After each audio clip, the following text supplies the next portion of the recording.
we will start the first thematic session. Dean Sriram Chawla is joining us in any seconds from now. And let me explain the format. We have 5 panelists who very kindly spared their busy times to be with us today. So I will give them first to introduce themselves and to mention what, in their view, are the biggest challenges to multilateralism, somehow to have an assessment of what the world today represents in terms of exactly the vision, as we spoke before the break, the vision of the United Nations multilateralism and the challenges to the process of multilateralism. We have people who you know very well from Jindal Global University. We have Dean Chawla, Vice Dean Ramin Jahanbegloo, Vice Dean Shiv, and one very distinguished foreign guest. So I'll start with Dr. Sharai, who very kindly made the trip all over from his Center of Constitutional Reform of United Nations, based in Brussels, in Belgium. So in order of the speeches, I will start with Dr. Sharai, who will tell us more about his center and how he envisaged the challenges to multilateralism. And I will ask you all to also get your questions ready. At some point, we will turn to the audience, and we will ask your questions to the panelists. So Dr. Sharai, please. Multilateralism is on attack. And I'm actually going to be attacking multilateralism in favor of universalism. And what the UN Charter can do and the San Francisco to promise to transform it.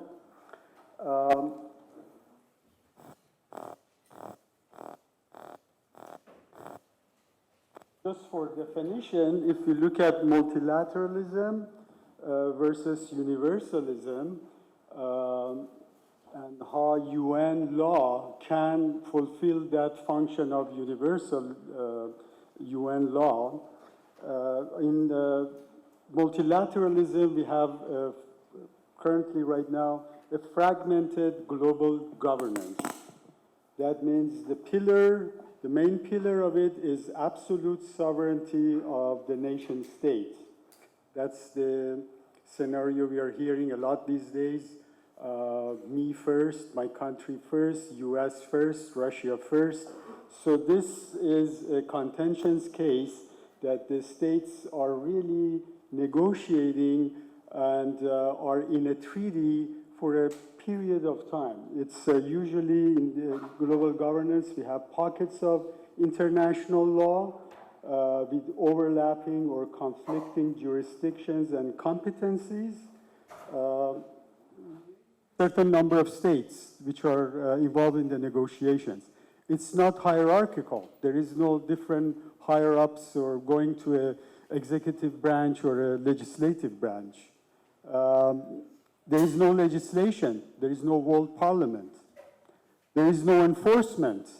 Typically, the treaties don't have any kind of enforcement, no police action or any kind of military necessarily behind it. No executive. There is no world president. We don't have a world government. We don't have someone to hold accountable. No judiciary. There is no world court. There is, of course, ICJ, but it has limited functions. There is ICC, but again, it's part of the fragmentation, and it has limited jurisdiction and limited function. There is no accountability and can be abandoned at any time. And a treaty can be abandoned, or there are all of them, most of them, in fact, if not all, have withdrawal clauses. For example, the US can so easily walk out of the Paris Accords or the INF Treaty. So this is what we are facing. This is what we call multilateralism. This is not necessarily the best way to go. On the other hand, we have United Nations and the Charter Law. It's universal. Almost all the nations in the world, well, we have a few, like Palestine or maybe Taiwan, but those are exceptions. Supranational, it's supranational. The United Nations, in fact, some people consider it as a constitution for the world. It's sovereignty sharing under Chapter 7 decisions. So in Chapter 7, if there is a decision, it applies to all of the world, all of the states. It's got an executive with limited powers. It's got a judiciary, as I mentioned, the ICJ with limited powers. There is no legislative functions at the UN, but again, under Chapter 7, it could rule for the world, and there has been some legislations in the past, like one of them being the related to after 9/11 and some of the regulations that set across the world on terrorism and freedom of movement or some kind of targeted sanctions. It doesn't have enforcement, but again, under Chapter 7 it does. And under Chapter 7 there has been, this is the legal law, legal war, in other words, that the Security Council can impose on the rest of the world.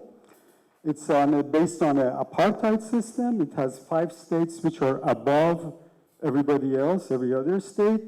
And charter is binding. There is no withdrawal clause. I don't know if too many of you had noticed that. A state cannot leave the United Nations. So on the left side, we've got the fragmented global governance, which we call multilateralism. And on the right, we have United Nations Charter, which is an attempt to universalism. Okay, so if UN is better fit to handle global governance than multilateralism, why then the UN has become increasingly irrelevant? But in order to answer that, we got to rewind to 1945, the San Francisco legislative history. One thing which has been ignored by academics and politicians and sort of forgotten, that there was a big anti-veto uprising in San Francisco. Per our research, about 60% of the states there were against the Security Council formation, representation, and the Yalta formula. So the majority states' position was against the Security Council. In fact, the conference was almost going to fail. It went behind schedule. The Permanent 5 were insisting on the Dumbarton Oaks Security Council structure, whereas the smaller powers wanted something else. So the compromise was an antidote to the Yalta formula, and that was a charter review and change process which was introduced. That charter review and change is called Article 109, and we have a charter here. Article 109 explains the method of having a charter review and change. This was not part of Dumbarton Oaks, and it was compromised in San Francisco, but the smaller powers weren't happy with that. Okay, that's nice, we can have charter review, we can change the charter, we can have a new UN, but when? When are we going to have that? We want a date. So the date is Article 109, Paragraph 3, that it says in 10 years' time, which is 1955. By the way, I don't know how many of you know what was India's position. Just you can raise your hands in 1945 regarding the Security Council. We'll get to it later, but anybody knows India's position, including the scholars here and our mentors? Okay, good, because this is a big secret. Okay.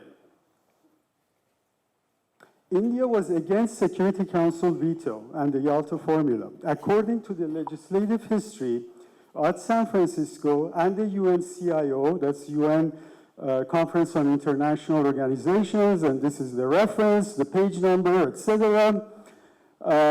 What India's Ramaswamy Mudaliar expressed as India's stance, as well as in behalf of the majority anti-veto states, he was speaking as a spokesman for the anti-veto states at a very crucial commission vote on the Security Council. Security Council was totally unchanged as far as the Dumbarton Oaks.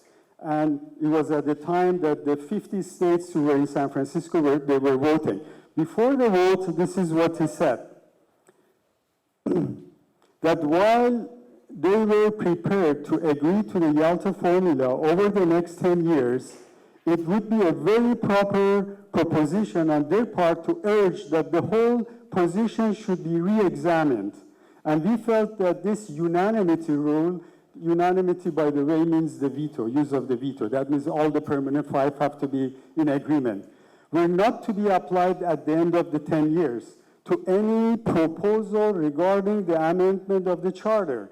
We could safely and with good conscience and with complete trust and confidence in the five great powers agree to the complete Yalta formula during the intervening period of 10 years. In other words, Security Council had an expiration date. The expiration date was 1955, and not only we were supposed to have a UN 2.0, but the UN 2.0 was going to come into creation with the promise of the permanent five that they would not veto any of the changes, because they can do that legally speaking and technically, the changes. So this is what was in San Francisco, and the Article 109, Paragraph 3 was agreed on, which says, Article 109 says, Paragraph 1 says, a general conference of the members of the United Nations for the purpose of reviewing the present charter may be held, and it puts some rules. And note the word general. That means everything is on the table. It's not just Security Council. It could be environment. It could be peacekeeping. It could be, the jurisdiction of the International Court of Justice. So this is paragraph 1. But paragraph 3 says, if such a conference has not been held before the 10th annual session of the General Assembly following the coming into force of the present charter, the proposal to call such a conference shall be placed on the agenda of the session of the General Assembly, and the conference shall be held, if so decided, by a majority vote of the members. Note, a majority vote, not even 2/3. And by a vote of any 7 members of the Security Council. That means no veto. In order to have the review conference, there is no veto. So we have a old charter here. Does that correspond?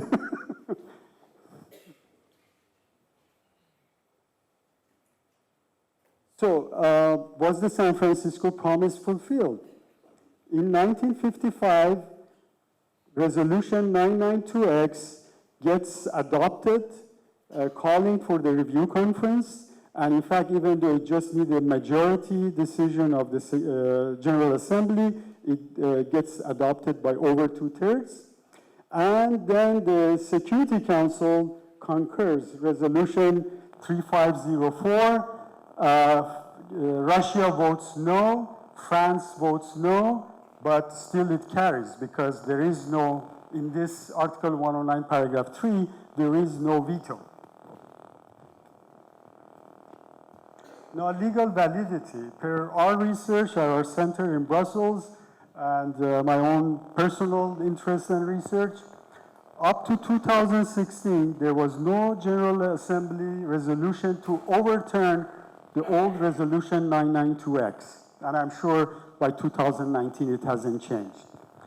Up to 1995, almost for 40 years, the UN Yearbook reported on the Arrangements Committee, and the Arrangements Committee was supposed to have this conference going in the roster of formal committees at the UN every year, but indicating that it did not meet. So they were expecting every year that this review conference to be held. According to the research at our center, Article 109 has been operated on.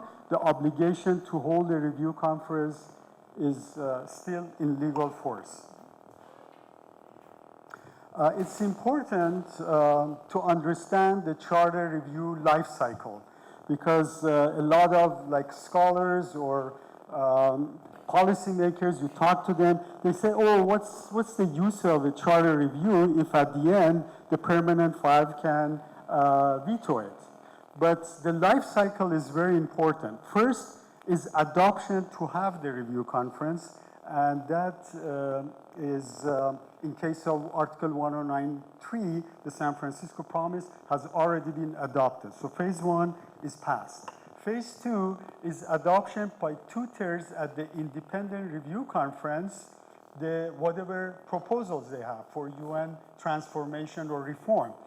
And note, there is no General Assembly, no Security Council intervention on those conference, which of course we've never had before. That means it's an independent conference. It would be held like in equivalent to San Francisco in another city. Just the member states are there. No General Assembly or Security Council interference. And it could take 1 or 2 years. So it's not a quick, meeting in New York. Phase 3 is ratification by 2/3 of member states plus no veto. That means that, that there shouldn't be any veto. So this is the phase 3 is where potentially a UN reform charter review can be shut down, potentially. And, but that would be 2 years after it was adopted.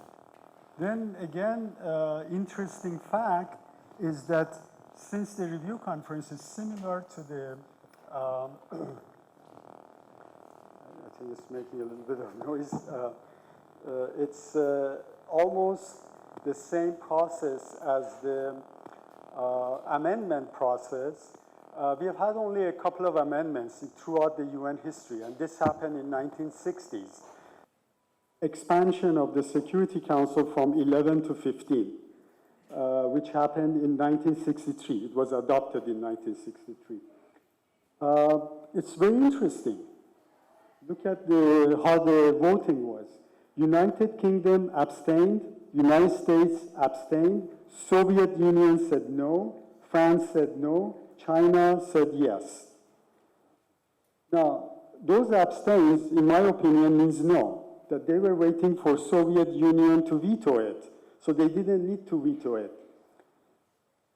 So remember the life cycle at this stage, even though they voted no, because 2/3 had said yes, it goes to ratification. So it leaves New York. Once it left New York, during that 2 years, then we had the people lobby, we had the shift of decision-making from the executive power to the legislative, which means the parliaments, like the UK Parliament or the US Congress, then the opinion changed. One by one, the permanent five approved the expansion. This happened again when the ECOSOC, fairly simple, was expanded on. And the same thing. So it seems like the Security Council veto is not as invincible as we think, that it can be overruled, at least when it comes to constitutional questions. Now, what are the legal strategies to bring about the charter review? At the UN, it could be a procedural. A bold Secretary General could just bring it back on the agenda, which probably is not going to happen.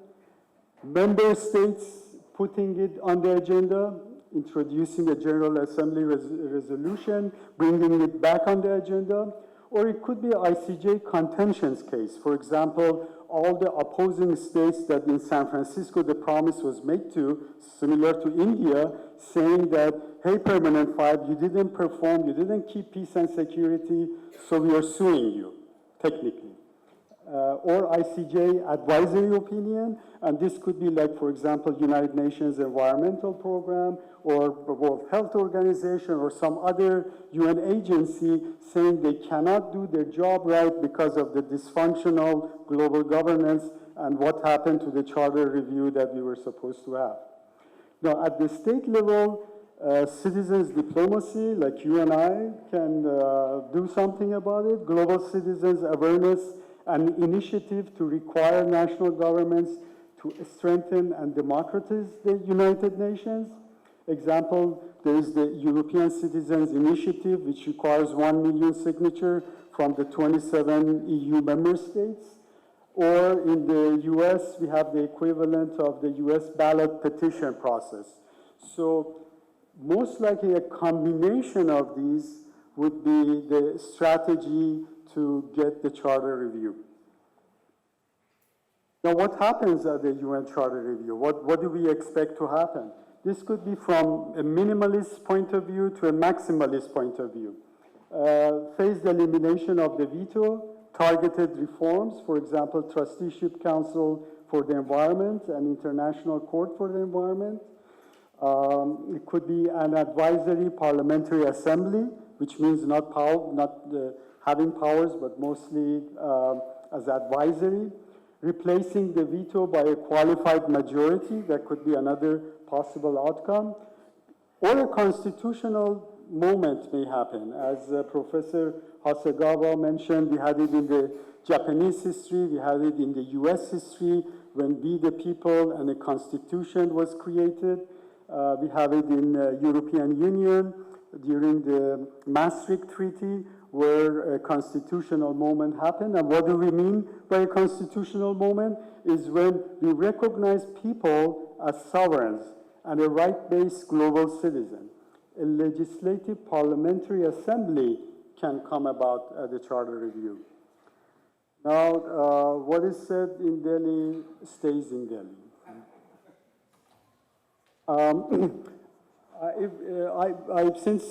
I'll just end with a Persian poem, since Indians and Persians have had a long history of cultural exchange. It's called Shadi. عهدی دارم با شادی که شادی از آن من باشد. عهدی دارم با جانان که جانان جان من باشد. And what it means is related to our interdependency, that I have a covenant with happiness, for happiness to be mine. I have a covenant with the collective lives, that the collective lives to be mine. Thank you very much, Dr. Ferrer. It was really interesting to have the review conference, which were, in fact, ingredited into the beginning of the United Nations Charter, but they never happened exactly because, as we talked this morning, we have future in two senses. The future we want, the future we desire and we would like to have, our aspirations, but also we have the future of reality, which often is very different from what the founders of the United Nations wanted. Now, back to the multilateralism and the challenge, I would like to give the floor to the panel and to ask the question, what do they see as a major challenge to multilateralism recently? If they can name few events and developments in the last decade or two, we can see that why the reality is so different from the original desire. What went wrong, in other words, in our expectation that liberalism, end of history, we were very positive when Soviet Union and communism were dismissed, but somehow our mood has changed and we are no longer certain, and that's exactly the topic of future is connected to the topic of uncertainty in a time of rapid change and transformation. Yes, we are all colleagues here. I already introduced Sriram Chawla, Dean of the School of International Affairs, Hanako Umezawa, Associate Professor in the School of International Affairs, Ramin Jahanbegloo and Shiv are Vice Deans in the Jindal Law School.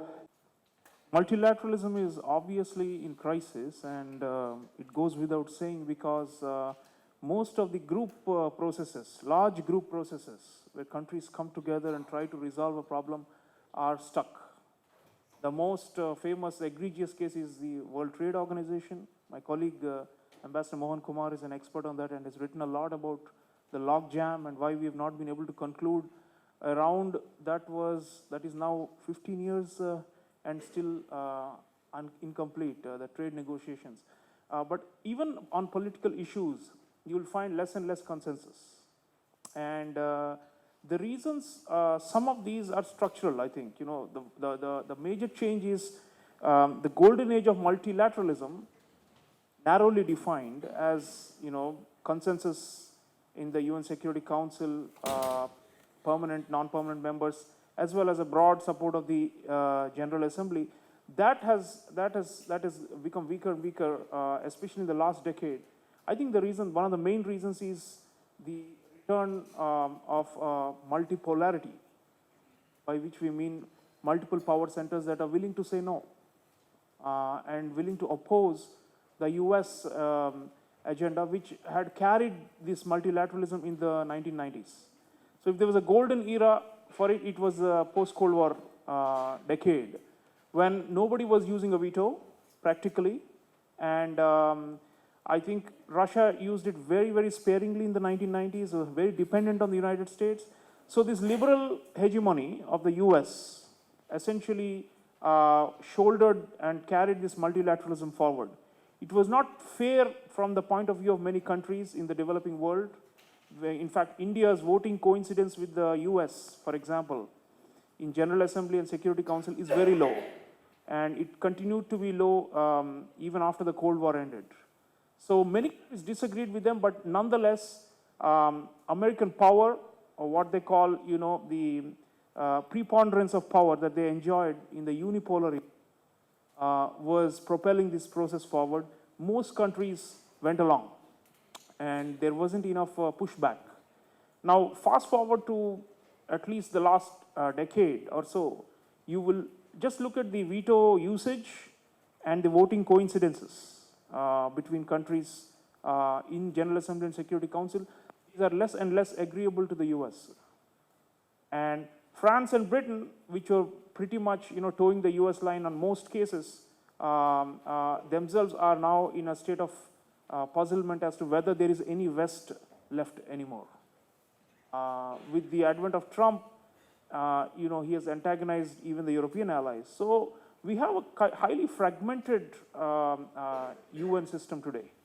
And the multipolarity is in many ways hindering multilateralism, at least the US-style multilateralism, because countries which have interests and are willing to defend them are staking out everything to do so, and objecting and challenging the Western agenda. So in a way, if you look at it one way, we in India believe that the world is becoming more democratic because of the distribution of power. And we don't mind some of these multilateral processes from being stuck or not moving forward as a result of this process, because there are alternatives. Right? Now, the G20 is the most famous instance where we created an institution outside the UN framework. Of course, it was linked to it because it could accommodate a few more people, and it could create what we call plurilateral decision making. So 19 major economies plus European Union, including a number of rising powers, frustrated and blocked in the UN system, not happy with the US-led order, and coming out and trying to create a small group multilateralism or plurilateralism. And arguably, if you look at the record of the G20, it's not been so bad over the last 10 years of its existence as a grouping of the heads of state. So I think there is hope for smaller group plurilateralism more today than multilateralism, simply because multipolarity doesn't allow for a kind of everyone going along, some kind of a large-scale collective security or collective decision-making. Having said that, the onus still lies on the advanced economies and the richer countries to be able to make this process work, because they had the convening ability and the power. which they have in many ways abandoned under Trump. Trump, you may recall, said the United Nations, we got nothing out of it except it raised some real estate prices in Manhattan. So the point is, they are also disillusioned with multilateralism. So in a way, we are at the rock bottom of this process because earlier it was seen, the West was invested in it and was propelling it. And now I don't see how they can come back to the liberal ways. Because you look at opinion polls, you look at public sentiment in rich countries, most of them feel like they had been left out of this whole globalization process that was taking multilateralism forward. Most of them feel like it's not worth it to go back to that order. So the Western liberalism in retreat and emerging powers willing to say no more often for consensus, then you have this classic crisis of multilateralism. But nonetheless, I think as has happened in the trade regime, people have moved away from WTO process and have struck preferential agreements and bypassed the large group phenomenon for smaller groups. We are seeing with the G20, which I just mentioned, even smaller ones, regional organizations. I think there is still hope for this small group multilateralism to take things forward. I think we are at the end of a global order. There is no longer any global order. And what we are going to see, as people like Amitav Acharya are saying, are, regional orders with anchor states in each of these different corners of the world. And they will constitute groups. They will bring the collective. They will have collective decision making, but on a smaller scale. So we are, I think, entering a phase where multilateralism per se is not going, is incapable of being resurrected, but regionalism, plurilateralism, these are not so bad. In fact, if you think outside the prism of globalization and global capitalist world system, go out of that, then it's possible to imagine that there can be stability, there can be prosperity, there can be security in different regions of the world, provided there is maturity of leadership and collective action at smaller scale. So I think we are looking at that kind of a horizon. I don't think we are going to really mourn the end of multilateralism. And at least the way we define it as, the entire international community having a shared consensus is not possible. So we're going to have a fragmented world as it's looking, at least for the near to medium-term future. And we're going to have so I want to put this in the context of the crisis of capitalism, which started 2008. And in the absence of that kind of a big picture macro factor, capitalist globalization and its breakdown or its weakening, it's not possible to see the same old multilateralism, Western-led multilateralism of the past. And we are not going to be sorry for its death. Thank you very much, Sriram. Really amazing. First of all, thank you for inviting me. And if I can permit myself, I will take a little bit of philosophical elevation, as I usually do as a public intellectual, and not just to stay at the level of the institutions, but nevertheless, when I see 7 decades of multilateralism, a grand experiment with UN at its core, and why is it in crisis?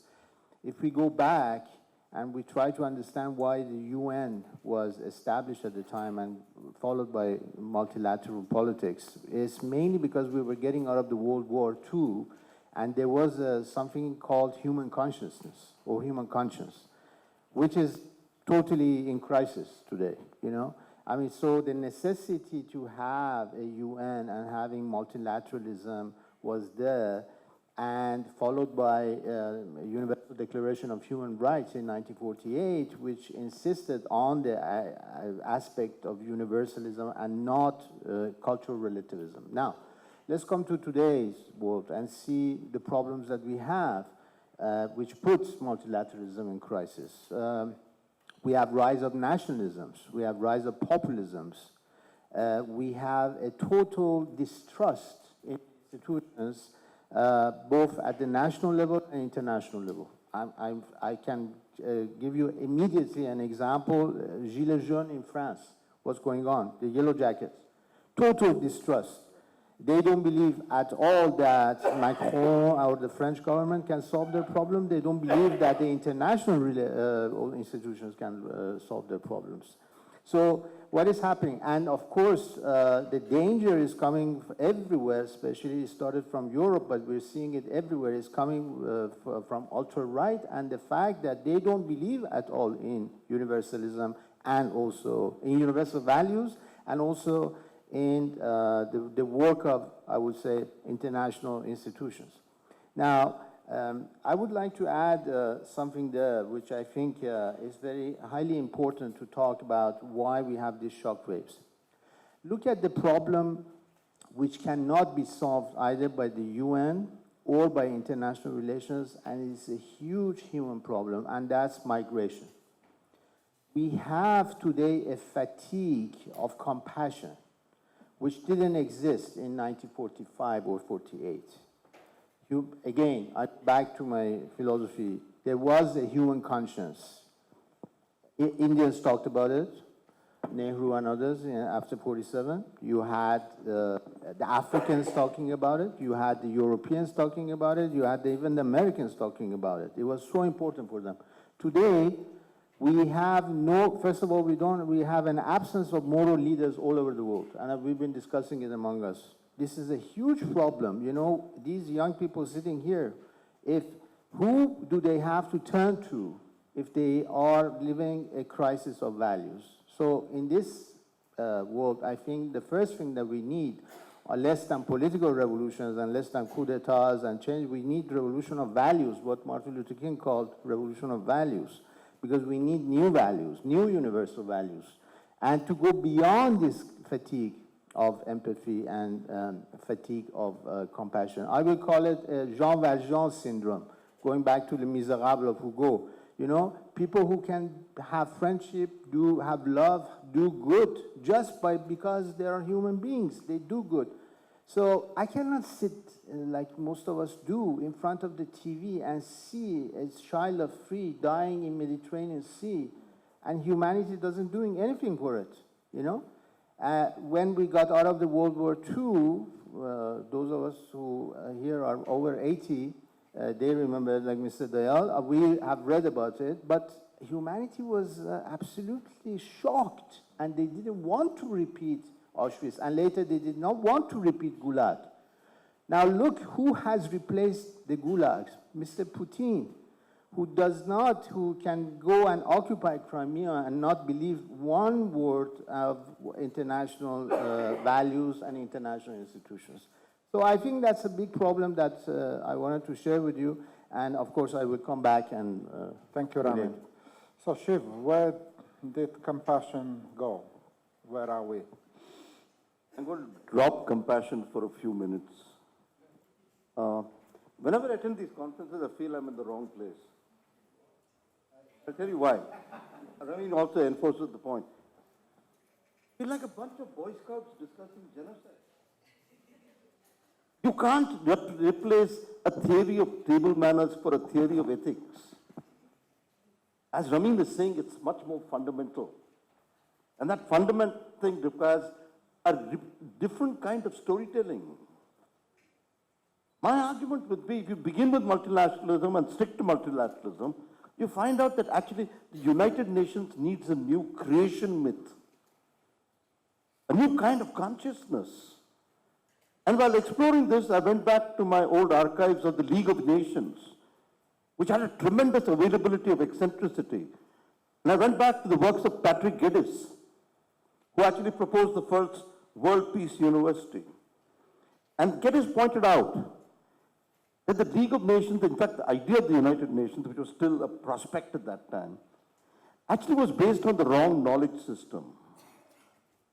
Let me expand on Geddes. Ambassador gives you two options, universalism or a kind of dominance. What Geddes said was, there is a new notion of democracy based on pluralism.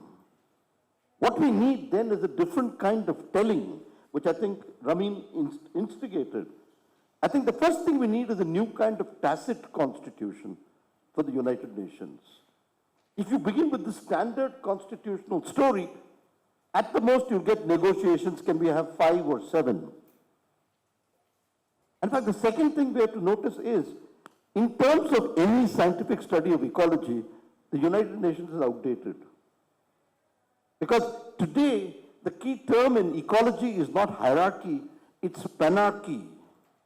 That is, different levels of scale operate differently. So pluralism becomes inherent to any organization. Hierarchical organizations are outdated. In fact, the UN is outdated. Not for reasons of war, but because it's based on outdated models of organization theory. I'm not referring to war because it's already been referred to. Panarchy, kind of work done by American and Swedish ecologists, showed you that democracy has to be rewritten. A panarchic UN challenges multilateralism at every stage. Because in a way, panarchy was built into Gandhi's idea of Swadeshi and Swaraj. The local, the neighborhood could echo the cosmos, but the cosmos had to reflect the ideas of the neighborhood. I think we have different possibilities and different philosophies. The worry for me is, we all seem rather well behaved and seem to think something about the year 47 is sacrosanct. I think we have to rewrite history to make it.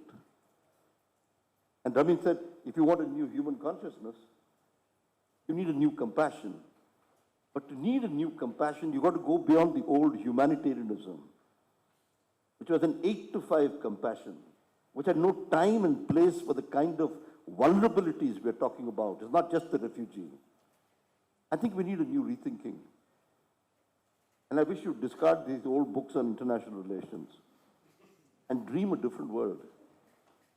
I think that's what people like Ramin are here for. I hope they instigate you further into it. Thank you, Shiv.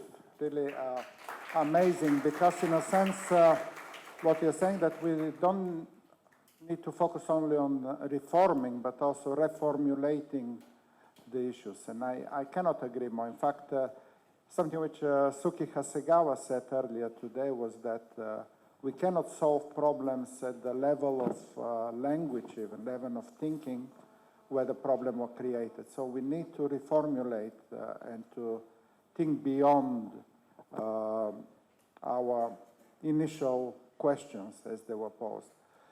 But still, something which Ramin mentioned, what are the people? Why people do not express their protests? We remember 1968, the massive wave of protest in Czechoslovakia, but all over Europe at the time, which was really a reformulation, I will say. It's a revolutionary reformulation 50 years ago of the issues which started in France, the students. Where are the people? Because we cannot move without the civil society and the people. Governments face difficulty to govern, some of those understandable. The world is too dynamic, too changing and transforming for governments to do everything we expect them to do. It was probably easier for governments 30, 40 years ago. But today, the amount of challenge in terms of technological advance, in terms of globalization, is probably unsurmountable. So the governments need the civil society and the business sector to co-govern and to do better. So how do you see that? Is there some optimism, some movement towards reformulating the issues and getting a better United Nations and better multilateralism?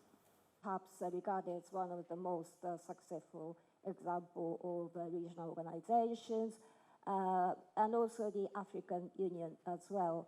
And well, I mean, the multilateralism can be regional and global as well. And it's not a matter of either or. It can be done in a sort of comprehensive manner. And the regional organizations are sometimes better situated in resolving regional problems in that they have better knowledge, and also they tend to share common problems as well. And even in the Middle East, for instance, you might think that the GCC Gulf Cooperation Council is not really doing anything about the diplomatic crisis with Qatar and other countries. As a matter of fact, within these 6 countries, for instance, Kuwait is trying to mediate the Qatar and other 5 member states as well, and also Arab League has been trying to resolve the problem. So far, we haven't seen the result of it, but and also the ASEAN, for instance, say the regionalism can have a bigger role when the regional state can speak in one voice, which is not going to happen quite often, but ASEAN is trying to do so even when it comes to South China Sea problem, where 4 of its member states are actually claimants of the area. So I'm not necessarily so pessimistic about the future of region. You know, one of the interesting points that came out is this notion of the universality, and Shiv and Ramin are talking about alternative universal set of values that should replace the existing ones. My own view is that we should allow things to sprout from the bottom up. And in different regions of the world, we should actually be open to, to take up Ramin on Russia, for example. From a Western liberal standpoint, Russia is like the biggest challenge, right? Because it's right there in Europe and mocking at all the Western notions of human rights and democracy and civilized conduct in the neighborhood. It wants to recreate sphere of influence and dominate Eastern Europe and Central Asia. But if you go back to previous centuries and look at ideas like concerts, small groups of powerful countries finding a balance amongst themselves and also reflecting the ethos of those regions. Let's not try to impose what we think is a universalist set of credo and values onto regions that are socially, religiously, and culturally unprepared for them. I think we should be open to, in fact, I like the term pluralism better, because that suggests that we can have, consensuses around what sort of values we should be pursuing in different regions of the world. Essentially, cultural relativism is a bad word in the liberal discourse because it's seen as justifying human rights abuses and justifying authoritarian rule, right?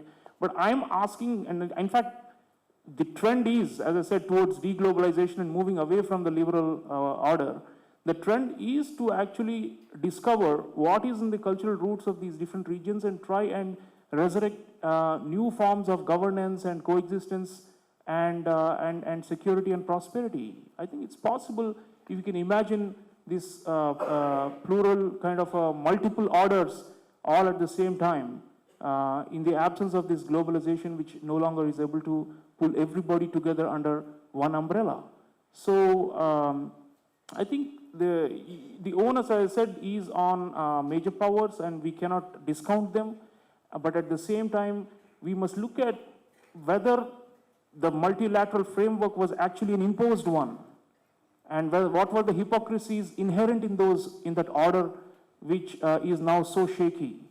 And therefore, I said that we should not be mourning the loss of this. Possibly, a split world with multiple orders is going to be more humane. Let's try it out, instead of creating this imperialistic notion of everybody under the sun gathering under the same rules and the same regimes and the same order. So I think in many ways the intellectuals are cut off from the masses. That's what I see. You see, you look at the opinion polls, and I'm studying them very closely now. Worldwide, the intellectuals and the pundits and the experts are talking one tune, while the public response increasingly is another one. The intellectuals dismiss this as far right and as populism, but I think there's something there where the liberal order failed, right? And multilateralism failed, and that's why there is a backlash against it. I'm not saying welcome the backlash, but the contestation between these two, nationalism versus globalism or populism versus liberalism or whatever you want to call it, will produce a new ethos altogether. And I think we should be open to it rather than to lament the loss of it or again try to recreate some kind of a universal set of values and order and impose it on everyone. You know, at the end of the day, universality is an elitist idea, you know, and that's what is being rejected. Thank you, Sriram. I will ask one last question, and then I will turn to Can I the just audience. say a few words? Yes. Well, I mean, in response to what you said, and I'm not quite sure what whether Russia's behavior has got anything to do with being against the Western value, because the importance of territorial integrity is something written in the UN Charter. Well, maybe I think Dr. Sharei is more sort of qualified to talk about the Charter, but so I don't really see it as necessarily Western value, and once you become the member of the United Nations, it means that you are that you expressed your willingness to commit your country to the principles of the United Nations, which is basically anything written in the Charter. So I wasn't quite sure why you call it the Western value. Russia is not violating the UN Charter as per one interpretation, right? So I think we should be open to that instead of saying that castigating one set of actors as bad or rogue or, you know, as beyond the pale. Everybody, if you look at it in the global context, everybody is looking out for self-interest. And in that kind of situation, it's hard to bracket some as beyond the pale and as uncivilized and are, you know, have become barbaric and are, you know, illiberal, you know. I think that's, we need to, you know, appreciate and accommodate the multiplicity of, you know, standards and viewpoints, I feel, rather than impose a single one. So yes, UN Charter is kind of like a, you know, minimum common denominator. But then it's always subject to interpretation, right? And frankly, a clear discourse can also be constructed where Western powers have been the largest and the most hypocritical violators of the liberal principles, right? So it's a, you know, debate that's, and I think it is upholding some of the goals of the UN, just as many other countries are. I think so we need to be, I think, more appreciative of the non-Western and the non-liberal, you know, actors. And in fact, now it's hard, as I said, the West itself has broken down. So it's hard to say who is standing for liberal values anymore. I mean, I think what has changed is that states, yes, Hannah, let me kind of try to answer your question. I think what has changed is that states still believe, as they did back in 1945, that they can make policies and they can take decisions and they can address the challenges. But it's no longer the world of that times. The challenges are global. Take climate change, take migration and everything else. And the problem is that the policy making remains national, but the solutions cannot be longer national. States cannot do it anymore. But they have to realize and admit that, and they don't. And that's what I see the problem. Powerful politicians, and they think they're powerful, but actually they are not. They think they're powerful. They think that people like Putin and others think that they can do everything, which in the classical, traditional sense back in the 1945 they could. But no longer. The world has changed. They're obsolete. It's an anachronistic way of thinking that national decision-making is enough to solve the problem. The global challenges are there, but also I think I can understand the purpose of a politician is to get re-elected. And that's all they think about. What will happen in the next election in 2 and 4 years. But the challenges, climate change and the others, require 40, 50, 60, 100 years vision. And that's the problem of the short-termism of the political process and democracy and re-election, with the longer vision, which may not re-elect them. Actually, they will lose elections if they think compassionately, as Ramin said, and long term. And that's where I see no solution. How to bridge the short-termism of political interest to be re-elected and stay in power forever, some of them, like Putin, from the challenges where you need to be visionary and you need to go beyond your re-election and think ahead, even 40 or 50 years. And that's where I see no answer. And I ask the panelists to help me. Disagree. I think there are possibilities which we are not looking at because we see them as too marginal. Let me just take one group. Many people are fascinated by the Dalai Lama as a great spiritual leader. I'm fascinated by the kind of knowledge research groups the Dalai Lama has built, particularly two of them. Let's take them. I think the kind of group that MIT built on ethics around the Chilean exiles, Francisco Varela and Humberto Maturana, led to a different kind of compassionate ethics, embodied ethics, and has got fascinating possibilities. The other possibility is Francois Jacobs' greatest student, Matthew Ricard, became a Buddhist after he finished his PhD. The kind of work he has been doing on the possibilities of altruistic theory adds to what you're saying. There are small little grassroots groups dreaming alternatives, working at it very systematically. The tragedy is the university is currently ignoring them. Civil society has raised this issue, but the university has still got its blinders on. And that to me is the real tragedy. I would like to add to what has been said. Two points. First of all, if this is where it's good to study history of ideas, even if you're a specialist of international relations or a political scientist, because liberalism and pluralism are not the same things. We can be critique of liberal countries and liberalism, but at the same time, as Isaiah Berlin used to say, and I invite you to come to our conference, he actually talked about value pluralism. Now, you're defending value pluralism. It's not necessarily when we defend value pluralism that we are a liberal. We are actually standing at another level. That's the first point. So we can, what I was defending was actually a reign of value pluralism for our world today. Secondly, if there is one thing that the Iranian Revolution taught me was that you should not follow the masses.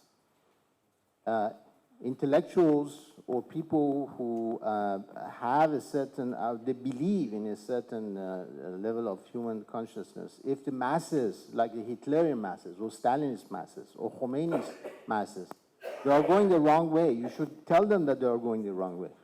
There's no way that we can come today and say, no, what ultra-right masses in Europe, they're going the right way. I will never, as long as I live in India and I work on India, I will never support the Hindutva. Never. Because it's not democratic and it's not pluralistic. Okay?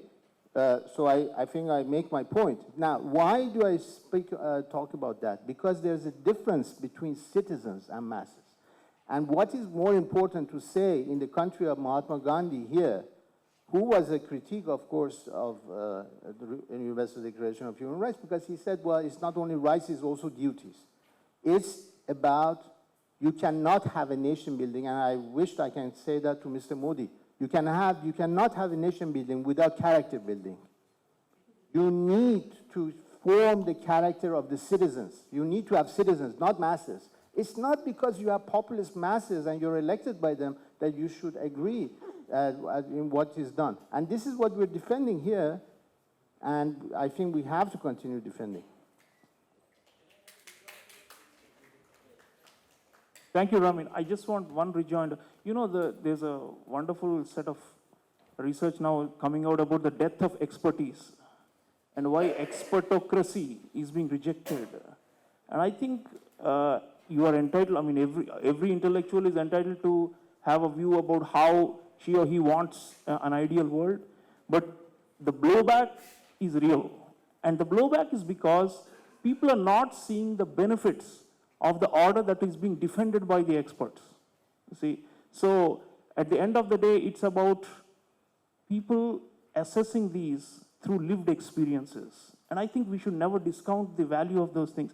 If people are voting in a certain way, if people are going in a certain direction, I mean, we are intellectually free to condemn it if we want. But end of the day, that is the inexorable push that we are seeing in terms of a democratic will of people. And I think democratic will of people is not happy with the current multilateral system, if you make a broad generalization. And I think that brings us back to the point about crisis. Crisis has to respond to the constituents. The constituents are not the pundits and the intellectuals. The constituents are the 7 billion people on this planet who are increasingly disillusioned with it. So reform, revamp, or overthrow, whatever it is, has to happen rather than, trying to resurrect an order which was based on, certain set of principles that seems to be failing the expectations of the masses. Thank you, Sriram. And I want to turn to the audience now. I was told we have about 15 minutes. So what I will do is to ask first Hasegawa, and then everybody else who would like to raise questions. I will ask the panelists to write down those questions, not to forget them. And I will go one final time with the... Thanks. I think all these comments are quite pertinent and good. But I think one thing which United Nations is advocating, but which is working counterproductive. You know that the United Nations called for diversity and identity. That is the reflection of what is also happening. That the groups are increasingly asserting their identity at the expense of human rights and others. Putin is effective, supported by Russians because of that particular identity. And China is pushing Xi Jinping, you see? And this is something I think we have to recognize. It's a force that has to be dealt with. The human nature want for themselves something. And Trump recognized that certain groups in the United States is losing that identity and losing the game. And he's trying to protect them. And that is bringing a conflict. Tsukihiro Hasegawa just said. You remember when United States left the Human Rights Council on the premise that countries such as Libya, Syria, and other violators of human rights are members of the Human Rights Council. The weakness of that argument is that United Nations is all-inclusive. Every country should be in the Human Rights Council. Actually, it's very educational and good if we have Syria and Libya and Saudi Arabia and everybody else in the Human Rights Council. It's not negative. It's actually positive to have everybody. UN is inclusive, Human Rights Council is inclusive, and if America wants to leave Human Rights Council because of that, America has no part in a body which is in fact needs to be all-inclusive. Let me tell you my story. I was a diplomat in a communist country which was violating human rights terribly. I was very ashamed of my own government, and being in the human rights bodies in Geneva and New York played exactly that role of change. Reporting back to Sofia, to the foreign minister, he understood that the policy the government is doing has no future. It's a causa perduta. And that also, that criticism in international organizations which my government faced, being inside and not now outside those committees and commissions, actually played that role. So in fact, yes, fully agree. UN needs to include everybody. Let North Korea be part of the Human Rights Council. I have absolutely no problem with that because that's the way to go. There are rotations in the regional groups. They can decide, Africans decide very well which country is next to follow after 3 years. And being in the Human Rights Council of every single country is extremely important. Now, please, raise your hands and go one by one. Let's start with the mic here. This humanity is facing right now is climate change. So it is being said, and it is quite true, that the immediate consequences of global warming and climate change will be faced by countries which are smaller, economically less powerful, and politically less relevant. So my question is, how does an international organization like UN ensure that on moral and ethical grounds, these countries which have contributed least to the problems of environmental crisis are the ones which are most protected? Multilateralism and increase in plurilateralism as well as regionalism. What happens regarding issues that transcend borders yet cannot be resolved on a more universal platform?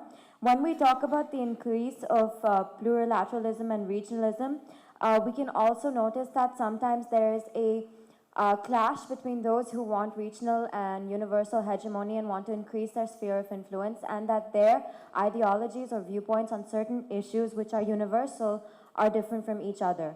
So in order to reach a conclusion or solutions that are viable and feasible for the entire world regarding issues such as terrorism, increase of non-state actors, cybersecurity, etc., what can we do instead of universal multilateralism? Right. So when we talk about leadership at international forums, it's often influenced by the leaders of the respective nations, right? Considering we live in a world where we have a Vladimir Putin, we have a Donald Trump, we have a Xi Jinping, we have Kim Jong-un, how do we look at this as a threat to basic ideas and basic areas of conflict? Like, for example, look at the Democratic People's Republic of Korea. It's not democratic, it's not the people's, it's not a republic, and yeah, well, it's Korea. So how do we look at it that way? And another question was, how relevant is soft power in this perspective? Because Japan, Shinzo Abe, in fact, did not deny nominating Donald Trump for the Nobel Peace Prize. So I mean, just looking at these basic things, why would we nominate a gentleman who'd like to build a wall and incite people against, people who are interested to seep into your nation and tarnish economical aspects? Hugely important in the past few decades with postmodernism, nihilism, everything, identity has become like a huge issue, and especially regional identity. So how do you propose regionalism in areas like the Middle East or the Indian Peninsula or Central Asia where Chinese dominance is unquestionable? And because these very same issues are cropping up in the EU, which has been the forebearer or like the ideal version of regionalism or regional plurilateralism. And also recently I've been introduced to Francis Fukuyama, and he talks about this very Hegelian idea of how the lack of ideological rivals of liberal democracies has weakened its desirability to other nations, and and has also helped the cropping up of non-state actors, theological states, and terrorism. So what are your views on that? Talk, and my thought in this seminar or conference is in the context of future of the UN. And unfortunately, I don't think we have any future in climate change unless we have a future in the UN. And the reason is that the problem, as the 16-year-old lady in Sweden, the girl in Sweden says, the problem is not science, the problem is not that how we should fix it, the problem is really governance. It's really the governance of the climate. And in fact, we have a climate justice series in Greece every year. It's going to be the 3rd year, and we're going to be training some ambassadors, young ambassadors, student leaders. It's become a big thing in Europe. 10,000 people last week demonstrated ACT. And, it's a low probability of happening, but the Murphy's Law says that whatever is probable would happen. And these things don't go away with some sort of universal values that we might have. It would really help, but we need governance change right now, and we need to do transformation. Regarding the question on, again, values, universal versus other types of values, well, let me clarify. When I talked about multilateralism versus universalism, I really meant constitutionalism, and that's a very important point, because by a system becomes constitutionalized, then we recognize humans as having their identity and their sovereignty, and this is unfortunately, I have bad news if you don't already know it. As a global citizen, you have no rights, including there is no environmental right. In fact, none of the human rights conventions have environment mentioned. So you don't have any rights as global citizens. And the point is to be able to we the peoples to rule the world, and that can only happen through a transformed UN, like a parliamentary type of global parliamentary way of doing it. I'm sure my colleagues. Ones which are truly global in nature. I think we have to go back to something very fundamental and basic, which is already in the UN, which is cooperation between states, involving also non-state actors. Let's say transnational terrorism, let's say ISIS. I think you don't need a global multilateral order and agreement for it to be challenged. You require cooperation of interested countries across regions, and it does happen on issues. In fact, the WTO is the best example of it on trade issues. Whether you could be Colombia, but you have something in common with the Congo and also something in common with East Timor on this issue. And these are in different regions, right? In three different parts of the world, but they can be connected and can work together to solve problems. So cooperation is not going away. I don't think, even Trump has, assembled a so-called coalition of 50 countries to counter Iran. He claims that he has got 50 countries on his side. So even the unilateralists or the bilateralists, the one who favor bilateralism one-on-one in order to extract the maximum, even those powerful countries cannot do away with widespread cooperation, which is not the same as full-scale multilateralism. So I think on climate issues, now you remember the haze, for example, in Malaysia and Singapore caused by forest burning in Indonesia. That's an example where, it encompassed the whole region and probably went beyond. They were saying that even South Korea was blanketed by that. So Northeast Asia, beyond ASEAN, was also affected by pollution. So in such instances, it has to meet all the stakeholders. Let's come back to the idea of stakeholdership, the idea of universal stakeholdership, that everyone has if someone somewhere is in trouble, then all of us are bound to do something for it. I think people are tired of that. But rather, the ones who are in trouble and the ones who are causing the trouble, these are the stakeholders. And it's possible, I think, to construct coalitions or small groups of willing countries as well as non-state actors within them. I don't only mean governments, because we are past that stage. Should be able to come together to try and resolve these. So yes, there are trans-regional problems, but there can be trans-regional forms of cooperation also. Add something. I think that it's not enough to tackle the problems without tackling the causes of those problems, and most of the time, for example, I will give two examples. One, the problem of climate change. Problem of climate change cannot be tackled only at the level of international institutions and the states. It's actually a problem of our mode of living. Until the time that we want to have consumer societies, the earth is going to suffer more and more. So we need to change our view of life and our view of world. Now, the statesmen are not going to come and talk about this with us. You see, even when they make conferences, in the first row, you always have the heads of state. And then you have other organizations which are doing the right work. Now, this brings me to my second point very quickly.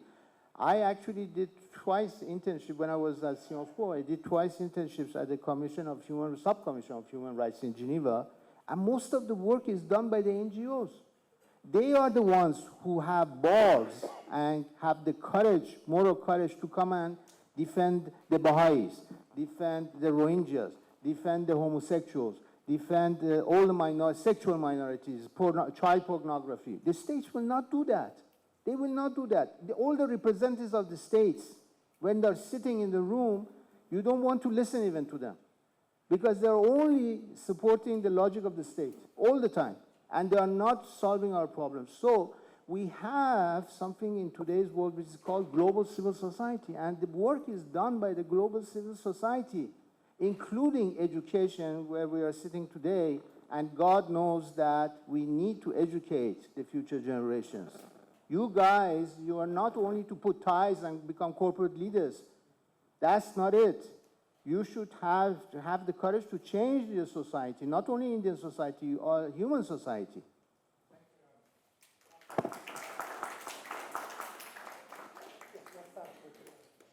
has liberal democratization that espouses values like individualism and sovereignty threatened the very existence of peacekeeping institutions like the UN and hindered their decision-making processes? My name is Chandani, and my question is, when talking about human rights and whether they will be viewed as more or less important in the years to come, many potential challenges come to mind.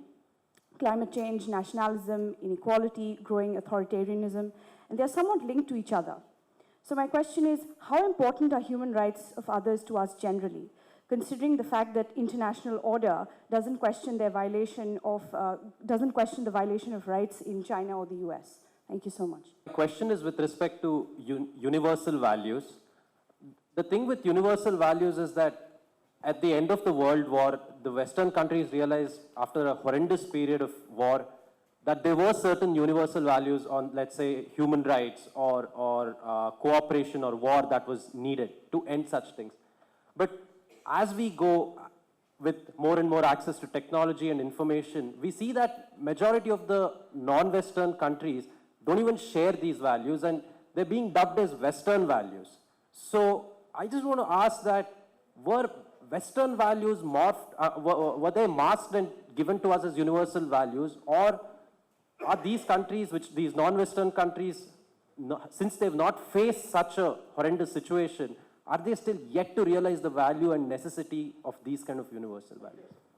So my question is that, I'm Ridhimande from BAGS 17, Chile and Honduras. So, and moreover, with the coming in of right-wing governments across the world, like we have right-wing, we have people like Trump in US whose main agenda is to build a wall around people. And in Hungary, we have Viktor Orban, who claims to be a illiberal Democrat, just like a new thing in the history of right-wing. So I feel that is the current world prepared to handle the fate of millions of people who have no country they can call their home? The questions about regional organizations, that the idea of regionalism itself is in a kind of crisis. And let me just say that the European Union is kind of unique in that it's not exactly international organization, well it is, but not quite the same as other international organizations in that,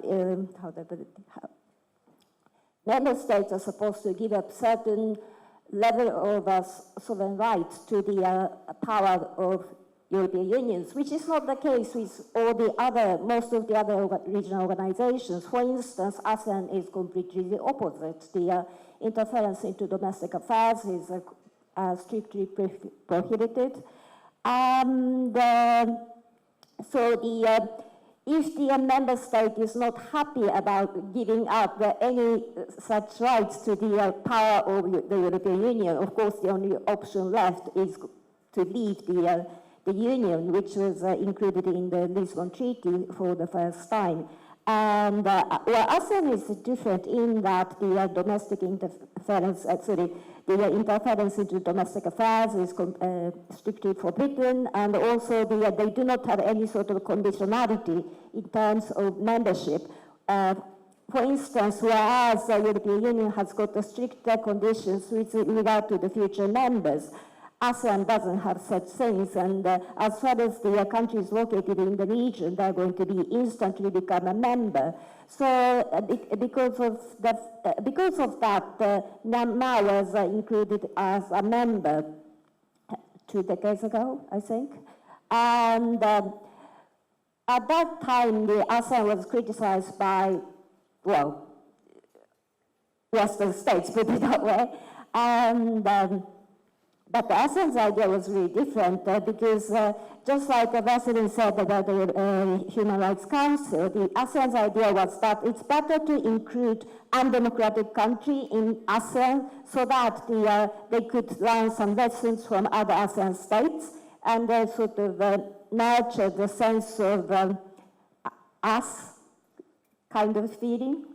And you could say that it kind of worked if you see the development of Myanmar afterwards. And of course, the country is in kind of crisis at the moment. But just like United Nations, the regional organizations are not going to be like a solution to everything. Moved by some of the comments made by our panelists. I really do believe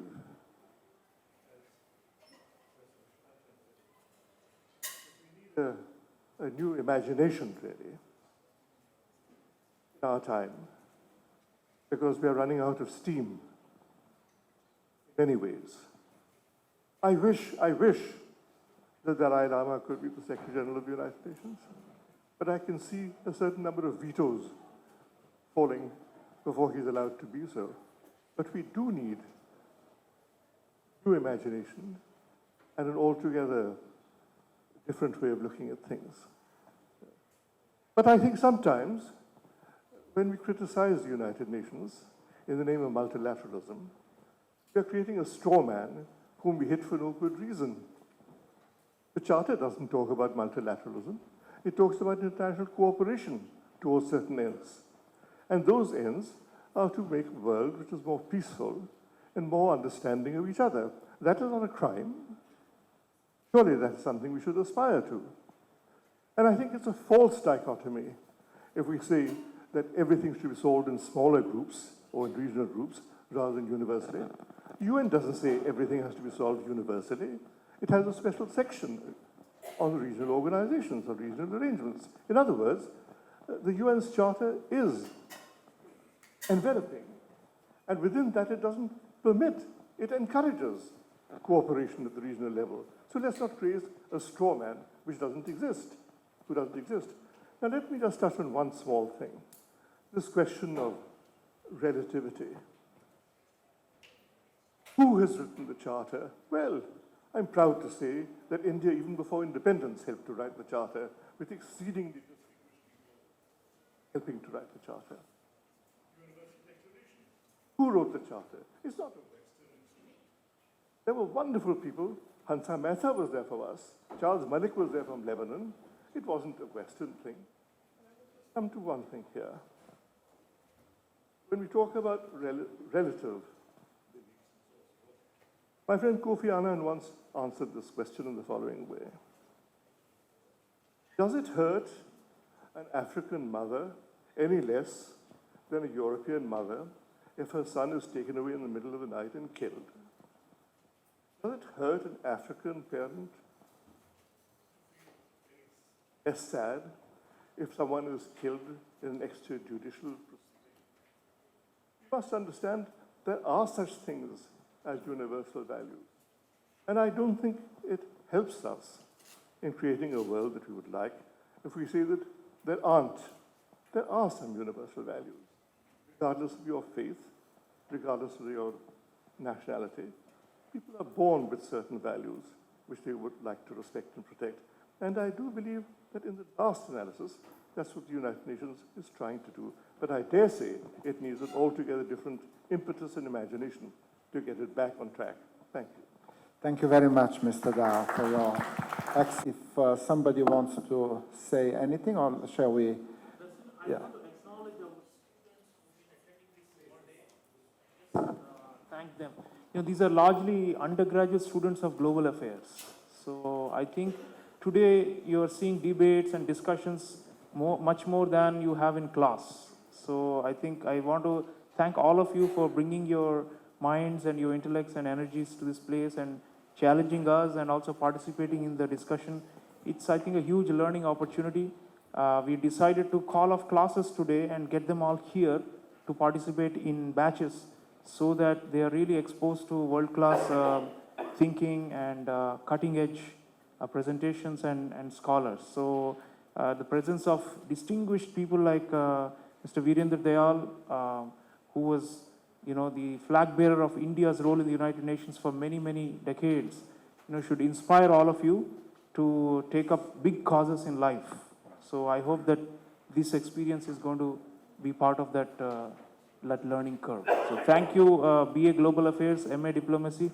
Thank you, JSI students, for being the backbone of this event.